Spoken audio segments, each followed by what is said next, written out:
I sat down with President Obama for an exclusive interview on Tuesday, and we talked about what is at stake tonight. After the speech, will the country know whether or not you are willing to sign a health care reform bill without a public option? They will have a lot of clarity about what I think is the best way to move forward. Now, I've given some broad principles and parameters that a health care plan shouldn't increase the deficit, that it should cover the uninsured, that it should have insurance reforms in there so that people who do have health insurance have better protection. So there's some core principles that I've already laid out previously. We're going to be providing a much more detailed plan. I'm not going to give you a preview, but I want everybody to tune in. I understand you want to say the details for the speech. Are there must-haves? Are you going to draw any kind of lines in the sand? There are principles that if they're not embodied in the bill, I will not sign it. Public option? And I will give you an example I already mentioned. If it's adding one dime to the deficit, if it's not fully paid for, then I will not be supportive. Is there a new approach that you're taking to getting your message across? Out of an effort to give Congress the ability to do their thing and not step on their toes, probably left too much ambiguity out there, which allowed then opponents of reform to come in and to fill up the airwaves with a lot of nonsense. Everything from this ridiculous idea that we were setting up death panels to false notions that this was designed to provide health insurance to illegal immigrants. And then this broader notion of a government takeover of health care, which none of the bills that worked their way through Congress ever envisioned. So the intent of the speech is to make sure that the American people are clear exactly what it is that we're proposing, to make sure that Democrats and Republicans understand that I'm open to new ideas, that we're not being rigid and ideological about this thing, but we do intend to get something done this year, and to dispel some of the myths and, frankly, silliness that's been floating out there for quite some time. You talk about talk radio and the things that are being said. Glenn Beck, for instance, really going after Van Jones, forced to resign, controversial things that he said about 9/11 and Columbine. How difficult is it to stay on message? It's not hard for me to stay on message. My job is not to be distracted by the 24-hour news cycle. My job is to stay focused on what is actually going to help the American people and not spend a lot of time trying to score political points. Does that surprise you about the political points? Look, it is frustrating. It doesn't completely surprise me. I certainly think that I've tried to maintain a tone, and my White House has tried to maintain a tone that is open to all comers, that is not sharply partisan. And yet, despite all that, I think there is still just this unyielding partisanship. In some ways, I think it's gotten worse. Part of the frustration I have is that on the Republican side, there are wonderful people who really operated on the basis of pragmatism and common sense and getting things done. Those voices have been, I think, shouted down on that side, and I hope that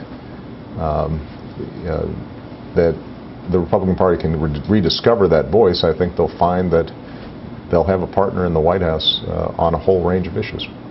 We met with the president on Tuesday morning at Wakefield High School in Arlington, Virginia, just before he was to deliver his back-to-school speech to students around the country. You cannot drop out of school and just drop into a good job. You've got to train for it and work for it and learn for it. A speech that was under fire days before after some, including conservatives, questioned whether the president was trying to push a political agenda. Because I don't think he's fooling anybody. Your education secretary called the controversy surrounding this, he said it's just silly. Your press secretary called it an Animal House food fight. Well, how would you describe the controversy? I guess it was puzzling. As you know, for a long time, I've been talking about the importance of education, not just in terms of government programs, but also parental responsibility, turning off the TV set, putting away the video game. Ironically, a very conservative message, right, about each person taking responsibility to make sure that their kids are learning. So it's a message of self-help and personal responsibility, and I think it's an important one for all of us to deliver. I have a bully pulpit, and I thought that it would be a good way to kick off the first day of school. Personal responsibility you talk about, but you know there are a number of schools across this country that are failing. Yeah. And what do you say to a kid, a child in one of those schools, trying to do the best that they can, Right. but as you said, there's so much failure for various reasons in Right. education? Well, look, first of all, we as a society have to understand that nothing will determine our economic competitiveness more than our education system.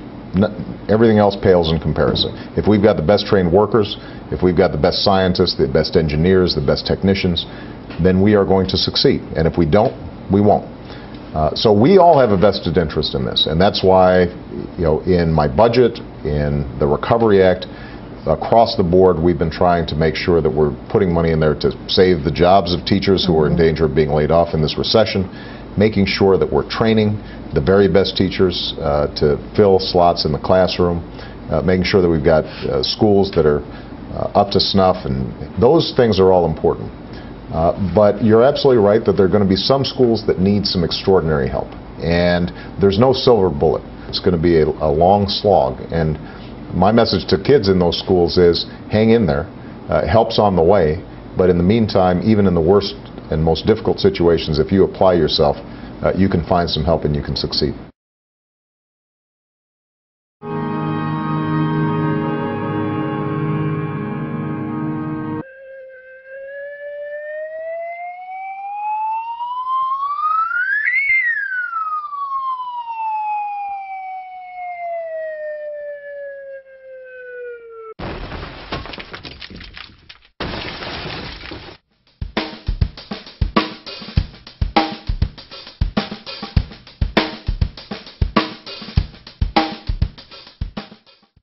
Explain to me what the GOP healthcare plan is.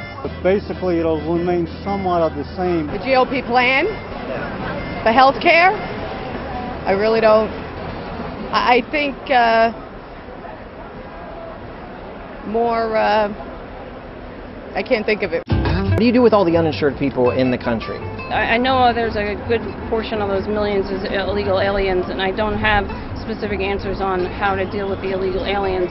The Democrats are making it look like there's 47 million uninsured, and it's simply not so. It's really more like maybe 27 million. Some people don't want to be covered, and that's their right. But what do you think we do with all the uninsured people? What do we do with them? Let them get their own insurance. Exactly.